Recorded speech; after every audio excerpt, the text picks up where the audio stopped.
নমস্কাৰ সত্ৰীয়া সংস্কৃতিৰ সৈতে লক্ষ্মী আৰু মিচিমি মহন্ত নামৰ এই চেনেলটোলৈ আপোনালোক সকলোকে স্বাগতম জনাইছো।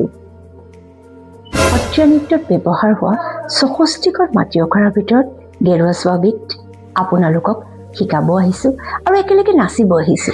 আহকচোন একেলগে নাচো।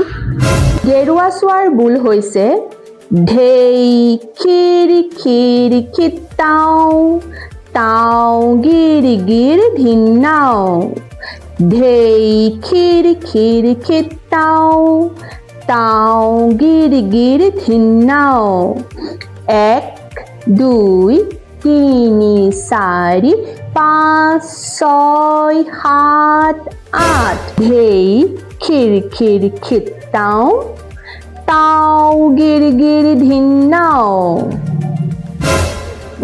গেৰুৱা চোৱা উৰাৰ পৰা আৰম্ভ কৰি দুই ভৰি অগাপিচাকৈ সিংহজলকৰ ভৰিৰ দৰে ধনু ভিৰিয়া কৰিব।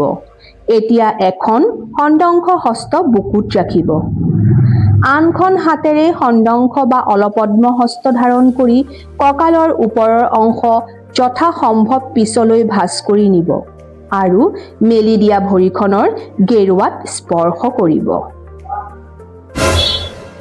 গেৰুৱা চোৱা ধেই খিৰ খিৰ খিতাও তাও গিৰি গিৰি ধিন্নাও ধেই খিৰ খিৰ খিতাও তাও গিৰি গিৰি ধিন্নাও ১ ২ তিনি ৪ ৫ ৬ ৭ ৮ ১ ২ তিনি ৪ ৫ ৬ ৭ ৮ গাওঁতে অজানিতে যদি কিবা ৰৈ গৈছে বা আপোনালোকৰ যদি কিবা সুধিবলগীয়া আছে তেতিয়াহ'লে আপোনালোকে আমাৰ এই চেনেলটোৰ কমেণ্ট বক্সত জনাই দিব। আমি আপোনালোকক ধুনীয়াকৈ শিকাই আৰু বুজাই দিব পাৰিম। এনেকৈ নিয়াৰিকৈ শিকি থাকিবলৈ আমাৰ চেনেলটো শ্বেয়াৰ আৰু ছাবস্ক্ৰাইব কৰিবলৈ নাপাহৰিব। কিন্তু আজি আপোনালোকক শিকাই আমাৰ খুব ভাল লাগিল। আপোনালোক যদি অলপ হ'লেও উপকৃত হয় আমাৰ কষ্ট সাৰ্থক হোৱা যেন লাগিব। ধন্যবাদ।